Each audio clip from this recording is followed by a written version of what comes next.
Alors, Monsieur Gignac, avant qu'on parle du magnifique pont qui est en arrière de vous, j'aimerais qu'on démêle un petit quelque chose parce qu'on a parlé quand même beaucoup de beaucoup de noms, beaucoup de noms anglais ici à Portneuf, mais c'était pas tous genre des Irlandais. Il y avait aussi des Anglais, des Écossais. Donc, peut-être nous démêler ça un petit peu avant qu'on continue. Oui, écoutez, ils ont eu chacun leur époque, là.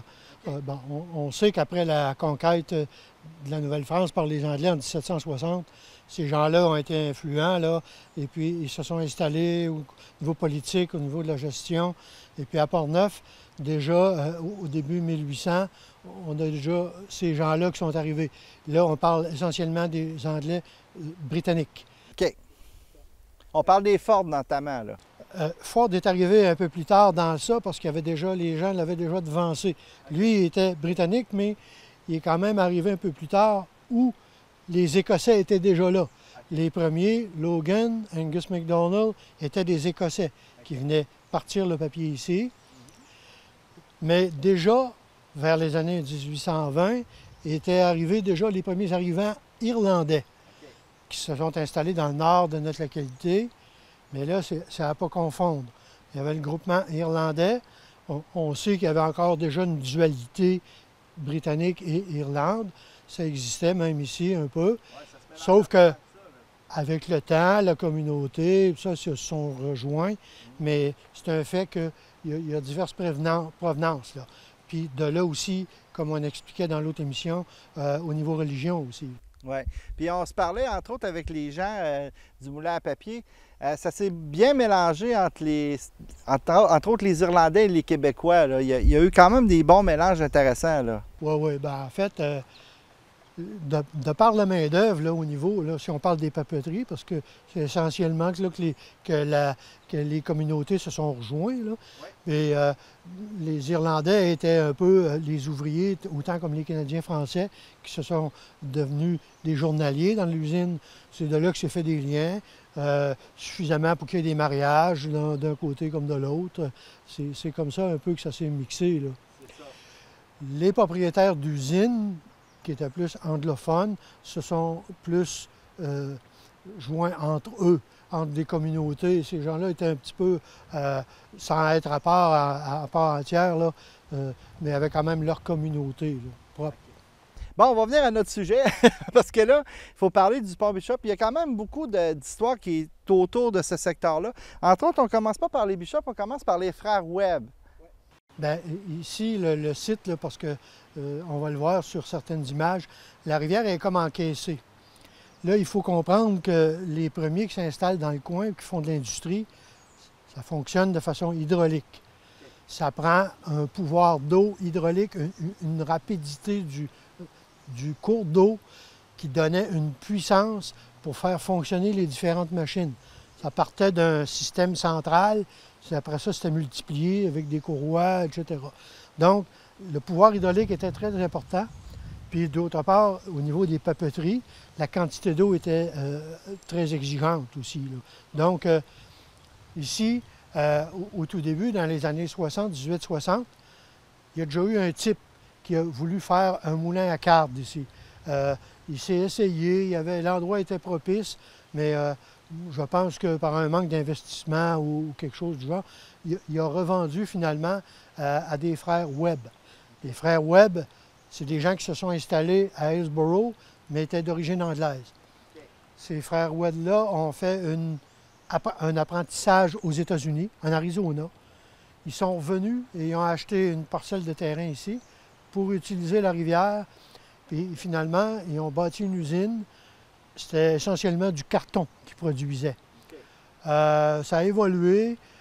Ces Webb-là ont fermé ici, sont allés du côté de Pont-Rouge, ce qu'on a appelé, pour ceux qui le connaissent, à Pont-Rouge, le moulin de la Dalle.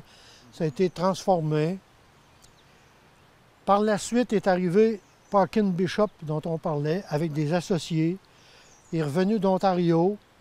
Il a passé par Saint-Basile en s'installant là. Puis un peu plus tard, il a repris les installations d'ici. Puis là, on connaît la suite. Cette famille-là était là pendant plusieurs dizaines d'années. Ça a évolué de différents papiers à aller jusque le papier goudronné, le papier asphalte, qui couvrait les côtés de maison, par la suite les toitures. C'est comme ça qu'ils ont été vraiment connus, les Bishop. Et ça a été une compagnie fort connue un peu partout en Amérique pour ces produits-là. Et puis, le village Saint-Charles, dont on va parler un peu plus tard, il s'est formé un noyau, justement, à cause de l'usine ici. Il faut parler aussi des ponts, parce que c'est pas le premier, c'est le troisième, vous me disiez, c'est ça? Ouais, en fait, on le voit là, par certaines photos, il fallait communiquer avec de l'autre côté. Il y avait déjà un pont dont on va aller voir un peu plus tard, qu'on appelait le pont de la Noro, mais qui était à l'extrémité est de Saint-Charles. Donc, pour l'utilité, les Bishop avaient construit un pont de bois à cet emplacement-là au début du 20e siècle. Par la suite, il a été remplacé, comme on le voit, puis la plaquette ici le démontre bien, ça a été remplacé par un pont en métal. Puis entre autres, il a fait à mentionner la compagnie Phoenix Bridge qui fournissait ces ponts-là un peu comme des pièces IKEA. Bien, en fait, c'est les mêmes qui ont fourni le matériel pour le pont de Québec, le vieux pont de Québec. Puis par la suite, quand il est devenu désuet, de par le métal qui était corrodé, il y a eu, disons, un autre nouveau projet avec le gouvernement et la ville de fabriquer un pont de bois avec une nouvelle formule. C'est un projet. Et puis, Portneuf a contribué justement avec ce nouveau pont-là qui est là. Puis le moulin Bishop, il était plus par là-bas, c'est ça? C'est un petit peu en aval d'ici. Il était du long de la rivière à quelques centaines de pieds d'ici. Puis ce qui est intéressant de mentionner, c'est sûr que c'est toutes des maisons privées, mais si on monte plus haut, il y a beaucoup de maisons qui ont appartenu à la famille Bishop. Oui, en fait, il y a un secteur où la maison mère est en arrière ici, du côté ouest. Tout près d'ici, il y a une maison de couleur pourpre rouge qui a été le bureau de l'usine à l'époque. De l'autre côté de la rivière, derrière moi, on a parlé tout à l'heure au cimetière des Thompson. C'est la maison d'un Thompson. Et puis, il y a un petit arrondissement ici avec une rue Bishop là, qui fait le tour, avec plusieurs petites maisons qui sont reliées à cette famille-là, qui était là longtemps quand même. Là.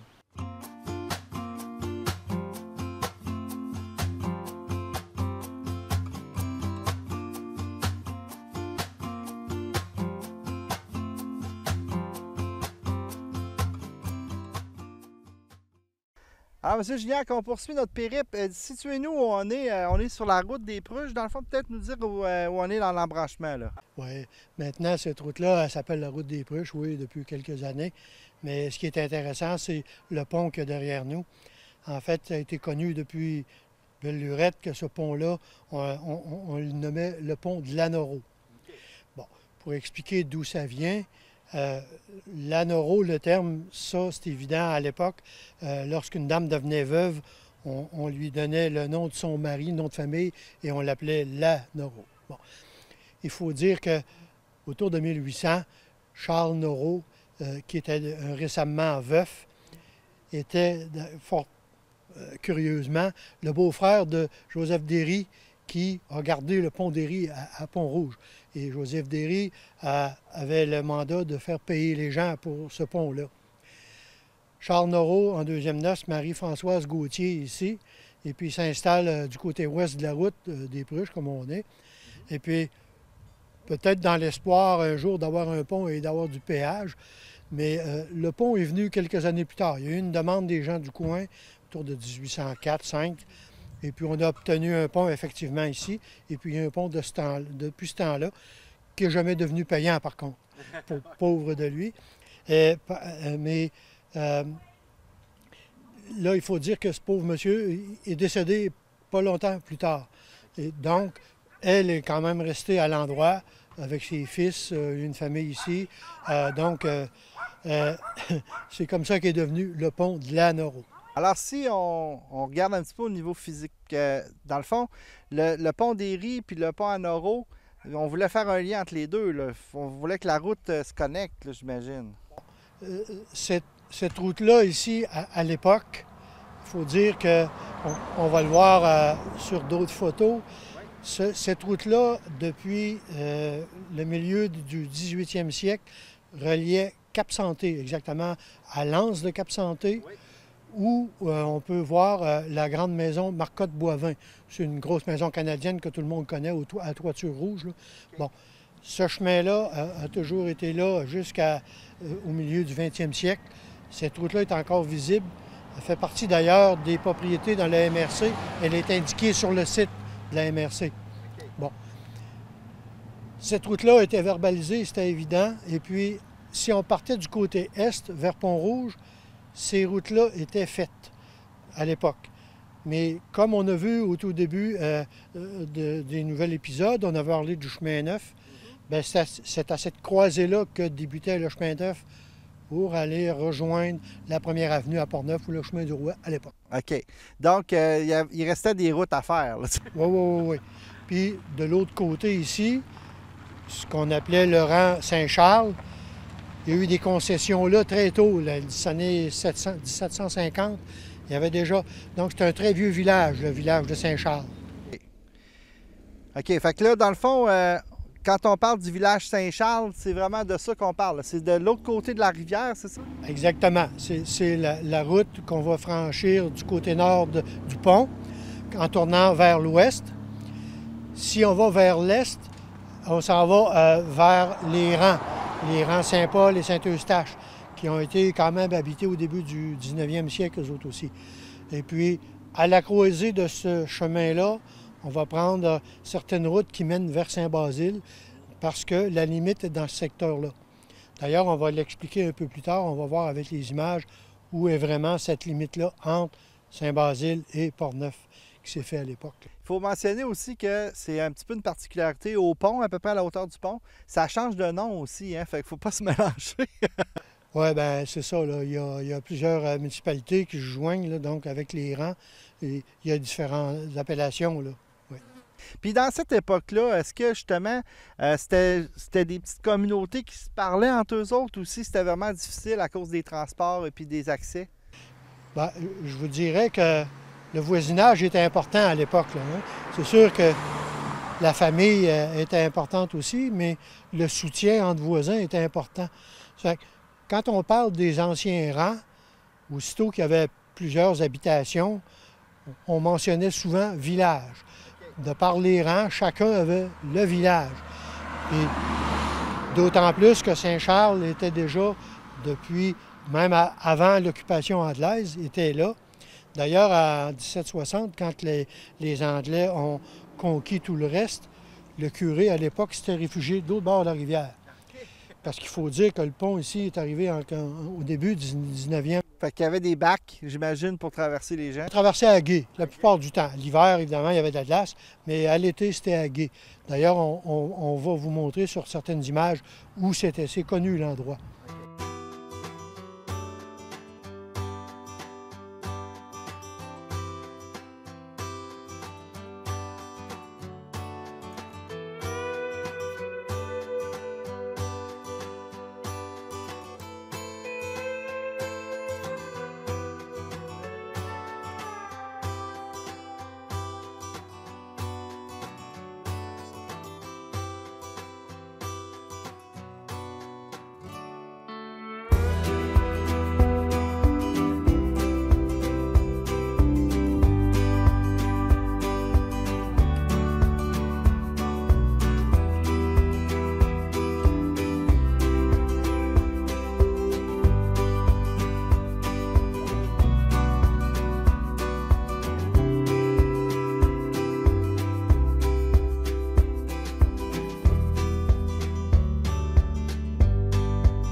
Alors, on a beaucoup de choses à raconter ici, M. Gignac. Tout d'abord, avant de parler de notre lieu où on est, on a fait un petit détour tantôt. On vous montre les images.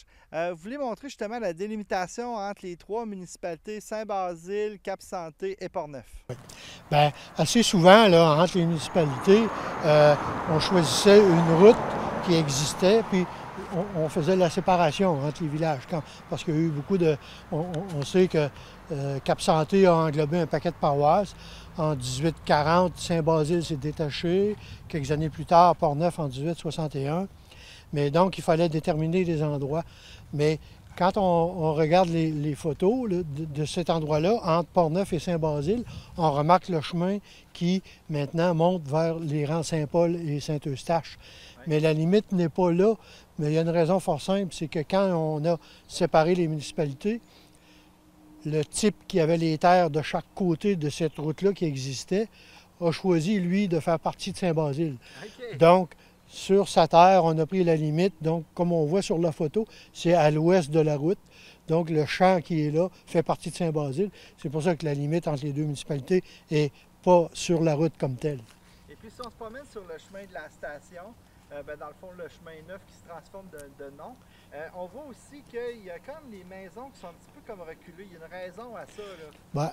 Un peu pour les mêmes raisons que je viens d'évoquer. C'est que là, il fallait déterminer. Le chemin neuf a servi à cela. Donc, en fait, ça fait que du côté sud du chemin neuf, pour une bonne partie, vous êtes sur Cap-Santé. Et aussitôt qu'on bifurque au chemin Saint-François-Ouest, on bifurque du côté Saint-Basile, qui est du côté nord de la route. Mais du même coup, on venait de franchir aussi la limite est de Port-Neuf. Donc, c'est une jonction, là. Une jonction entre trois municipalités. Exact. Bon, ici, on est dans le quartier Saint-Charles, on pourrait dire. Donc, c'est assez particulier parce qu'on penserait qu'on fait partie de Notre-Dame de Port-Neuf de l'époque, mais c'est pas ça qui s'est passé du tout, là. En fait, ouais, ça a été englobé, oui, dans Notre-Dame de Port-Neuf, sauf que le village Saint-Charles, comme déjà mentionné, c'est un vieux village. Ça fait longtemps qu'il y a des concessions, ça remonte avant 1760. Okay. Sauf que tous ces terres-là de concession, ici, on est sur la terre qui était la dernière concession à l'ouest du village Saint-Charles. Okay. Puis il y avait une raison, c'est que les concessions suivantes ont fait partie du domaine, à l'époque du domaine seigneurial, lorsque les Ursulines de Québec ont acheté la seigneurie. Donc ça remonte à 1740. Comme la terre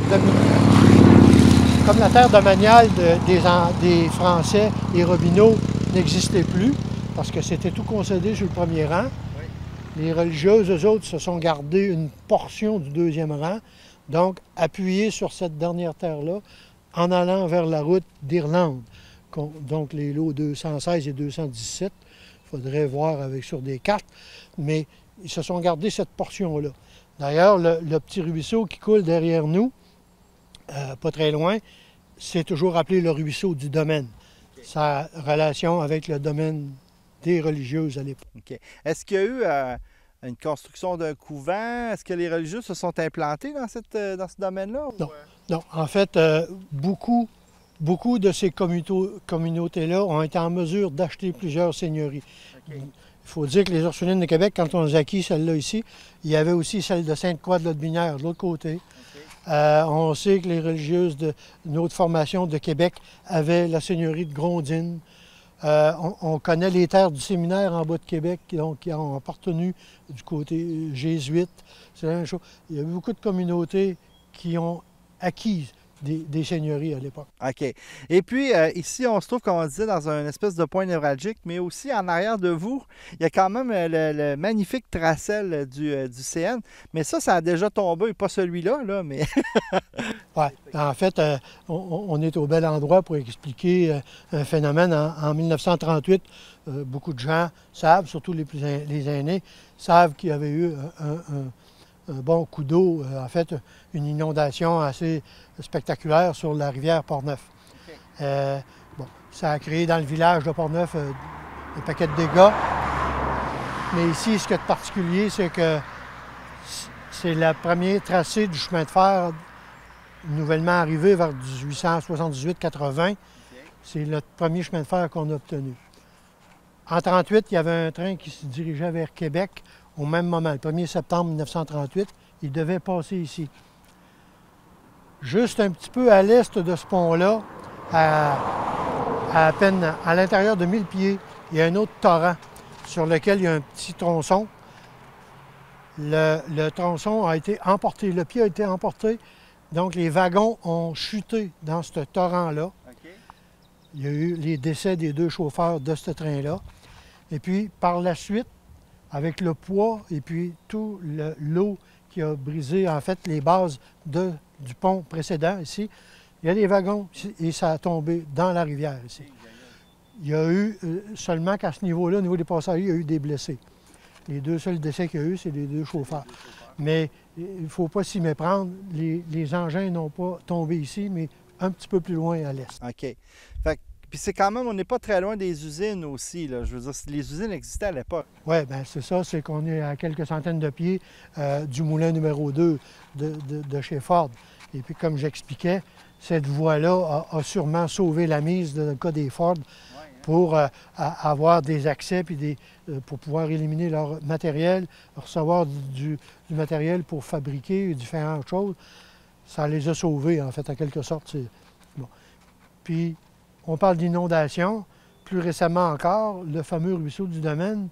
En 2015, tout le monde se souvient, en juin, début juin, il y avait un énorme coup d'eau là, dans un orage assez exceptionnel. D'ailleurs, à Deschambault, le chemin de fer, une bonne partie du chemin de fer est partie. Oui. Ici, le chemin, une bonne partie du chemin est partie. Il y a eu une réfection. Ah, c'est ici que ça s'est passé, OK. C'est ça, il y a une bonne partie du chemin là, carré là, qui est partie, là, quand même assez importante. Là. Ben oui. Ça fait que c'est un coin un peu particulier. Puis, on le sait, là, cette section-là, ici, là, il y a des ravins assez considérables. Ça a pris du temps avant que les gens de Saint-Charles aient cet accès-là à Port-Neuf. Il fallait qu'ils passent par le pont de la Noro. Ouais, hein? Mais il faut comprendre qu'ici, avec les torrents qu'il y avait, il y avait une difficulté majeure là, de maintenir un chemin carrossable, parce qu'à l'époque, là, on travaillait ça à la main. Là. Effectivement. Donc, il s'est passé beaucoup de choses ici. Ça a l'air pourtant tranquille. Là. C'est ça qui est ironique. Là. Et puis, ça explique aussi une autre chose. Quand on parlait du domaine, ça veut dire que le 2e rang a tardé à être concédé.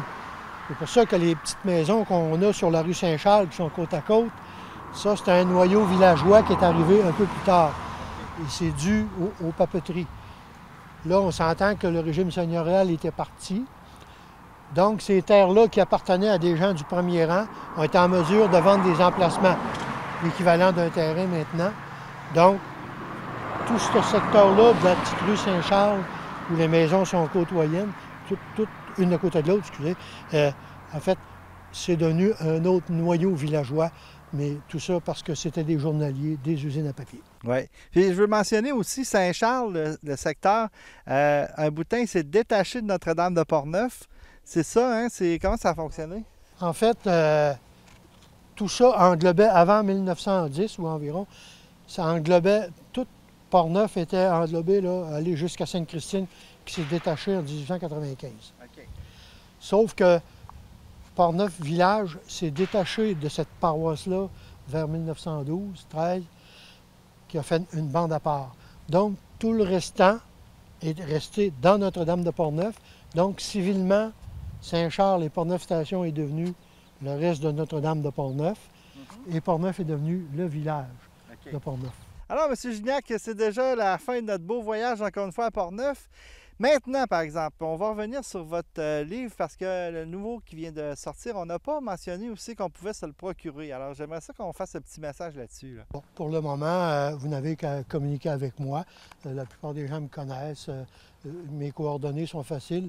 On a d'ailleurs une page Facebook pour la Société d'histoire. Donc, ceux qui ont accès là-dessus ont nos coordonnées. Mais moi, je demeure à Port-Neuf. Donc, c'est facile de trouver mes coordonnées et puis on peut livrer les livres. Ceux qui viennent de l'extérieur, on peut les poster. Évidemment, peu importe. On a, à date, on en a envoyé du côté des États-Unis déjà, chez des descendants. Donc, ouais, c'est... Il faut mentionner aussi que vous avez, bien sûr, votre petit journal 2 fois par année, je pense, c'est ça. Donc, les gens peuvent devenir membres, s'abonner au journal. Comment ça fonctionne? Exactement. En fait, nous, pour le moment, cette formule-là est encore papier, puis on la réserve en forme d'exclusivité à nos membres. Parce qu'il faut dire qu'on est un organisme sans but vraiment. Donc, les seuls endroits où on peut se faire des fonds, c'est à même ça. Donc, d'ailleurs, on ne fait pas vraiment beaucoup d'argent avec ces documents-là, mais on essaye de garder un membership. Et puis ça, bien, pour le moment, en tout cas, c'est encore destiné aux membres. Et tantôt, hors de la caméra, vous me disiez que vous ramassez aussi beaucoup de choses intéressantes. Là. Vous commencez à vous ramasser. Il y a des familles qui vous ont donné des choses. Ça commence à être très intéressant, là, votre bagage historique. Bien, plusieurs gens m'ont approché. On a jusqu'à présent des fonds très importants. Pour nommer deux des plus importants, la compagnie Ford nous a légué, il y a 2 ans, les archives restantes historiques de la compagnie Ford. Tout récemment, et puis ça, on est vraiment content, on a obtenu aussi toutes les archives de la compagnie Alphonse Lemay de l'époque. Du Moulin Lemay qu'on a parlé dans l'autre série. Qui a fait une saga un temps. Oui. Mais on a obtenu tout ça, puis il y a des dons aussi de famille, parce que là, présentement, on est équipé pour conserver ces choses-là, mais surtout, étant donné qu'ils sont locaux, nous pouvons les mettre en valeur. Donc, c'est certain qu'on peut aller dans des centres d'archives, c'est évident. Ces gens-là sont responsables, mais ça a un objectif aussi. Tandis que nous, le côté avantage, c'est que ces archives-là, on va s'en servir justement pour, comme on fait là, des données historiques, et puis ça peut servir à nos bulletins, les prochaines publications. Donc, pour nous autres, c'est un gros plus. Effectivement. Bon, en tout cas, on va vous souhaiter beaucoup de nouveaux membres et puis bien sûr de continuer à promouvoir et à garder ce beau patrimoine que vous avez ici à Portneuf. Patrimoine qui est le fun, c'est peut-être une des seules municipalités qui a beaucoup de mélange entre différents peuples, que ce soit les Anglais, les Écossais, les Irlandais et les Québécois. C'est ça qui est le fun de votre municipalité, là. On a cette particularité-là, puis on essaye de la mettre en évidence. C'est un fait. Merci beaucoup, M. Gignac. Merci. Merci.